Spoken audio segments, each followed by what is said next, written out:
जय श्री कृष्ण। राधे राधे दोस्तों आज मैं आप लोगों को लड्डू गोपाल की एक बहुत ही प्यारी सी मन को मोह लेने वाली बिल्कुल सत्य लीला कथा सुनाऊंगी, जिसे सुनकर आप सभी का हृदय प्रसन्नता से प्रफुल्लित हो जाएगा। बाल गोपाल के लिए आपके मन में श्रद्धा भक्ति कई गुना बढ़ जाएगी। आप अपने घर विराजित लड्डू गोपाल से और भी ज्यादा गहरा प्रेम करने लगोगे।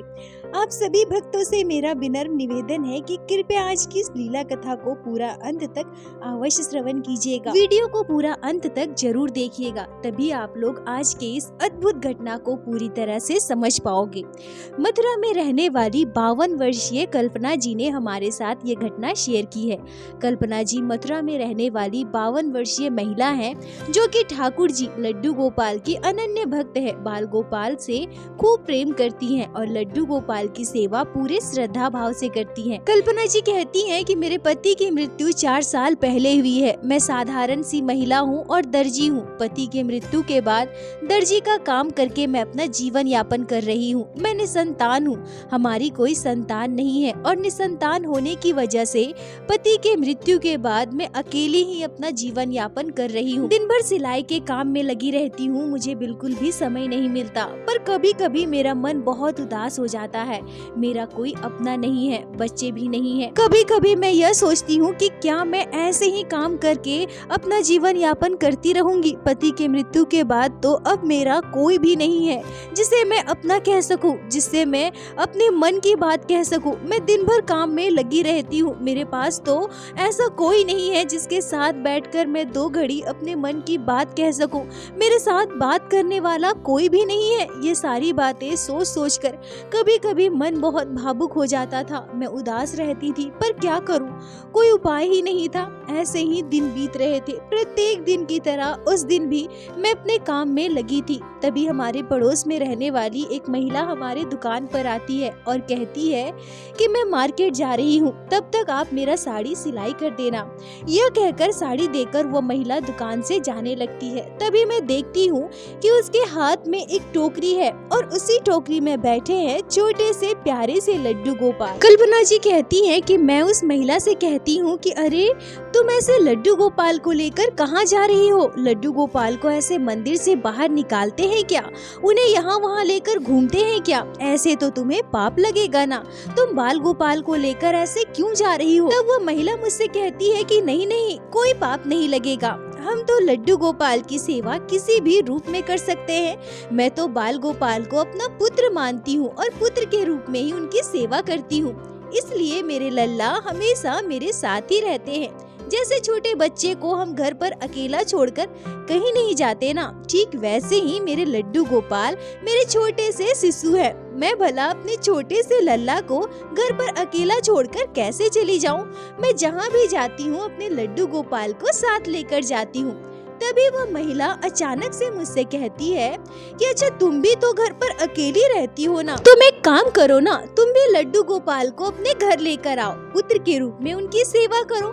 फिर लल्ला हमेशा तुम्हारे साथ रहेंगे और तुम्हारे पास वैसे भी बात करने वाला कोई भी नहीं होगा। तो अगर तुम लड्डू गोपाल की सेवा करोगी ना, तो तुम्हारे पास बात करने वाला भी कोई आ जाएगा। लल्ला से तुम ढेरों बात कर सकती हो। कल्पना जी कहती हैं कि जब उस महिला ने मुझसे यह कहा कि लल्ला को तुम पुत्र के रूप में घर लेकर आओ, उनकी सेवा करना, तुम अकेली रहती हो, तुमसे बात करने वाला भी कोई आ जाएगा, तो ये सारी बातें मेरे हृदय को छू गई। मैंने उसी समय उस महिला से लड्डू गोपाल की सेवा की संपूर्ण विधि अच्छे से पूछ ली और मैंने भी यह निश्चय किया कि मैं भी लड्डू गोपाल को ठाकुर जी के रूप में नहीं, पुत्र के रूप में अपने घर लेकर आऊंगी। मैं निसंतान हूँ, मेरी कोई संतान नहीं है। बाल गोपाल के आने से मुझे माँ बनने का सौभाग्य मिलेगा। मैं अकेली रहती हूँ, बात करने वाला भी मेरे पास कोई नहीं है। लल्ला घर आ जाएंगे तो मैं उनसे ढेरों बातें करूंगी। यह सोचकर मैं उसी दिन बाजार गई और लड्डू गोपाल के प्यारे से श्री विग्रह को हमारे घर लेकर आई। पूरे श्रद्धा भाव से मैंने उनकी की सेवा करनी प्रारंभ की।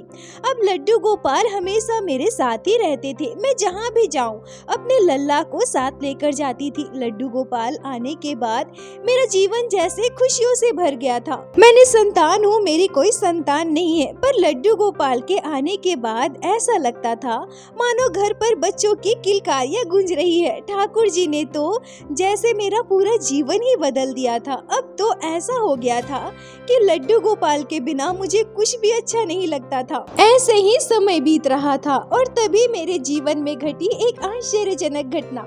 मैंने सोचा कि मैं तो हमेशा अपने हाथों से पोशाक बनाकर लड्डू गोपाल को पहनाती हूँ, तो इस बार मैं एक काम करती हूँ। सर्दियाँ आ गई है तो मैं मथुरा मार्केट जाऊंगी और वहाँ से लड्डू गोपाल के लिए कुछ पोशाक खरीदूंगी। स्वेटर, चादर, ये सारी चीजें मैं मथुरा बाजार से खरीद लूंगी। मेरे लल्ला को भी तो बाहर की सुंदर सुंदर पोशाक पहनने की इच्छा होती होगी ना। क्या पता कहीं मेरे लल्ला यह ना सोचे कि मेरी मैया तो बस अपने हाथों से पोशाक बनाकर मुझे पहनाती रहती है, कभी मुझे बाहर से सुंदर पोशाक लाकर नहीं पहनाते। तो मैं अपने लल्ला को लेकर बाजार जाऊंगी और वहाँ से सुंदर सुंदर कुछ पोशाक ले लूंगी, स्वेटर ले लूंगी और चादर ले लूंगी, जिससे मेरे लल्ला का मन भी बहल जाएगा और मेरे प्यारे कान्हा खुश हो जाएंगी। यह सोचकर मैं अपने लड्डू गोपाल को लेकर मथुरा मार्केट गई। वहाँ जाकर मैंने अपने लड्डू गोपाल के लिए सुंदर सुंदर स्वेटर खरीदा, चादर खरीदा और कुछ पोशाक भी खरीद ली।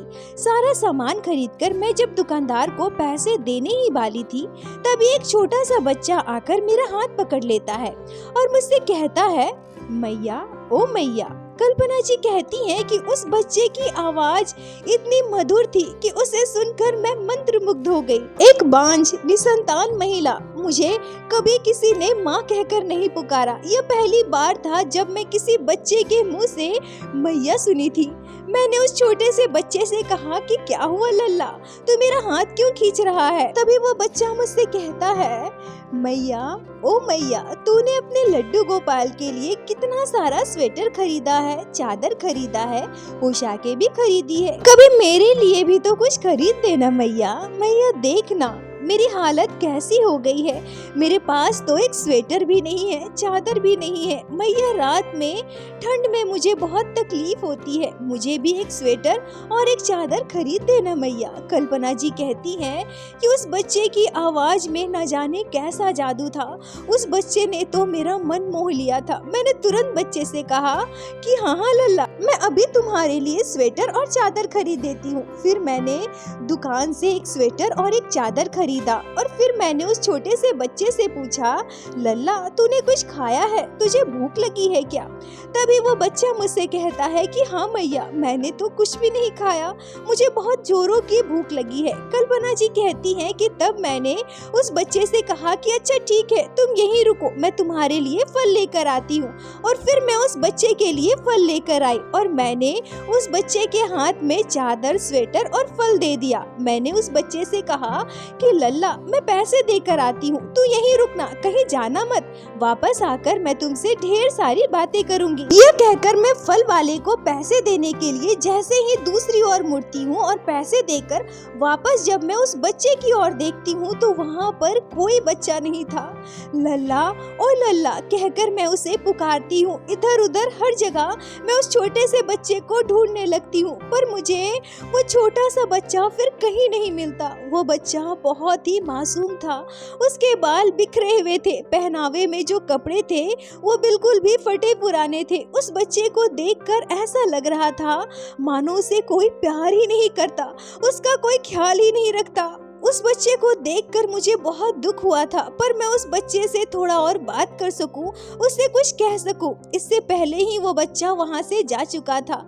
मुझे दोबारा वो बच्चा कहीं मिला ही नहीं, पर मैं यह सोच कर बहुत खुश हो रही थी कि मेरे जीवन में पहली बार किसी ने मुझे मैया कहकर पुकारा है। वो अनुभव मेरे लिए सबसे कीमती और सबसे खूबसूरत एहसास था। यहाँ तक तो सब कुछ ठीक था, पर इसके बाद मेरे जीवन में जो घटना घटी वो एकदम से चौंका देने वाली और बिल्कुल आश्चर्य कर देने वाली घटना थी मेरे जीवन में। जब मैं बाजार का सारा काम खत्म कर घर वापस लौट रही थी तो हमारे घर के रास्ते में एक राधे कृष्ण युगल सरकार का मंदिर है, परंतु उस मंदिर की देखभाल अच्छे से नहीं हो पाती है। वहाँ के जो पुजारी हैं वो बहुत वृद्ध हो चुके हैं। वो ठीक से साफ सफाई भी नहीं कर पाते हैं और नित्य सेवा भी नहीं कर पाते हैं। गांव में कभी किसी की इच्छा हुई तो मंदिर की साफ सफाई कर दिया करते हैं। वो मंदिर हमारे घर से थोड़ी दूरी पर था, पर आते जाते कोई भी उस मंदिर में विराजित युगल सरकार के दर्शन कर पाता था। जब मैं सुबह उसी रास्ते से बाजार जा रही थी तब मैंने युगल सरकार के दर्शन किए थे। मंदिर पूरी तरह से गंदा हो चुका था। ऐसा लग रहा था मानो कई दिनों से वहाँ साफ सफाई नहीं हुई है। मैंने ठाकुर जी को प्रणाम किया और मैं बाजार चली गई। पर जब मैं वापस लौट रही थी तो बार बार मुझे ऐसा महसूस हो रहा था कि एक बार मैं फिर से मंदिर में जाऊं और दर्शन करूं। तभी रास्ते से गुजरते हुए मेरी नजर मंदिर में विराजित ठाकुर जी पर पड़ती है, जिन्होंने गुलाबी रंग की चादर ओढ़ रखी थी। और उस चादर को देखते ही मेरा ध्यान उस छोटे से बच्चे पर जाता है। अरे ये क्या, अभी अभी थोड़ी देर पहले ही तो ये चादर मैंने उस बच्चे के लिए खरीदा था। तो क्या वो बच्चा आकर मंदिर की मूर्ति पर वो चादर चढ़ाकर चला गया, भगवान को वो साल उड़ाकर चला गया? पर भला वो बच्चा ऐसा क्यों करेगा? उसे तो खुद ही इतनी ज्यादा ठंड लग रही थी, वो भला अपनी चादर लाकर भगवान को क्यों उड़ाएगा? मैं अंदर जाकर देखूं क्या पूरा मामला क्या है। यह सोचकर मैं अंदर मंदिर में चली गई और वहां जाकर जो मैं दृश्य देखती हूँ उसे देखकर मैं एकदम से चौंक गई। एकदम से चौंका देने वाला दृश्य था। मैंने उस बच्चे के लिए सेव और अंगूर खरीदा था। भगवान श्री कृष्ण के पास वो पूरा का पूरा सेव और अंगूर वैसा ही रखा हुआ था, वैसे ही पन्नी में जिस पन्नी में मैंने उस बच्चे को सेव और अंगूर दिया था। अब यह पूरी घटना देखकर मेरा शरीर सिहर उठा। भगवान श्री कृष्ण की मूर्ति पर जो गुलाबी रंग की चादर उड़ाई हुई है, ये वही चादर है जो मैंने उस बच्चे को दिया था। मैं तो समझ गई थी कि ये वही चादर है, पर ठाकुर जी को वो चादर अच्छे से ओढ़ाई नहीं गई थी। मैं अपने लल्ला से कहती हूँ कि लल्ला तुम यहीं बैठो, मैं मंदिर की थोड़ी साफ सफाई कर देती हूँ और ठाकुर जी को अच्छे से चादर उड़ा देती हूँ। फिर मैंने अपने लड्डू गोपाल को वहीं बिठा दिया और अच्छे से मंदिर की साफ सफाई कर दी। भगवान श्री कृष्ण को मैंने अच्छे से चादर भी उड़ा दिया और वहाँ जो सेव और अंगूर पन्नी में रखा हुआ था उसे अच्छे से धोकर थाल में सजाकर ठाकुर जी को भोग लगा दिया। और उसके बाद मेरे साथ जो घटना घटी, मेरी नजर जिस चीज पर पड़ी उसे देखकर तो मेरे रोंगटे खड़े हो गए। यहाँ तक तो फिर भी ठीक था, संयोग हो सकता है कोई भी वैसा ही चादर लाकर ठाकुर जी को उड़ा सकता है, फल लाकर भी कोई रख सकता है। पर मैंने जो उस बच्चे के लिए स्वेटर खरीदा था, बिल्कुल वही स्वेटर वहाँ विराजित छोटे से लड्डू गोपाल को पहनाया गया था। मतलब ऐसा मान लीजिए कि उस बच्चे के लिए मैंने जो स्वेटर खरीदा था वही स्वेटर छोटा हो गया हो और वही लड्डू गोपाल को पहनाया गया हो। यह दृश्य देखकर मेरी आंखें खुली की खुली रह गई, दोनों आंखों से आंसू बहने लगे। मैं अभी अभी जो चादर जो स्वेटर उस बच्चे के लिए खरीदी थी वो भगवान श्री कृष्ण ने धारण किया हुआ है, मंदिर में विराजित लड्डू गोपाल ने धारण किया हुआ है। जो फल मैंने उस बच्चे के लिए खरीदा था वो फल अभी मेरे ठाकुर जी भोग लगा रहे हैं। मेरा मन इतना भावुक हो गया था कि मेरी आंखों से बस आंसू बह रहे थे। कल्पना जी कहती हैं कि मैं बार बार ठाकुर जी को धन्यवाद दे रही थी। मैं कान्हा से कह रही थी कि हे कान्हा, आज तो तुमने मेरा जीवन सार्थक कर दिया। तुम्हारे मुख से मैंने मैया शब्द सुन लिया। इससे बड़ी उपलब्धि मेरे लिए और क्या हो सकती है कान्हा। हे मेरे ठाकुर जी, मेरी कोई संतान नहीं है, मैं निसंतान हूँ, पर आज तुमने मुझे मैया कहकर पुकारा, मुझे संसार की सबसे खुशकिस्मत मैया बना दिया, सबसे सौभाग्यशाली मैया बना दिया, संसार का सबसे योग्य संतान मेरी झोली में दे दिया। ठाकुर जी, तूने मेरा जीवन धन्य कर दिया। यह कहकर मैं ठाकुर जी को प्रणाम करने लगी। अपने लड्डू गोपाल को मैंने गोद में लिया और लाड लड़ाते हुए अपने लल्ला को घर लेकर आ गई। अब दोस्तों, इस घटना को सुनकर मन बिल्कुल प्रफुल्लित हो गया, प्रसन्नता से भर गया। हमारे ठाकुर जी लड्डू गोपाल भक्तों के साथ कैसी कैसी लीलाएं करते हैं। ठाकुर जी पर विश्वास हो तो कुछ भी असंभव नहीं है। हमारे कान्हा तो कुछ भी कर सकते हैं। कल्पना जी, आपका बहुत बहुत धन्यवाद जो आपने ये अद्भुत, मन को प्रसन्नता से भर देने वाली लीला कथा हमारे साथ शेयर की, जिसे मैं हमारे चैनल के माध्यम से बाकी सारे भक्तों तक पहुंचा सके।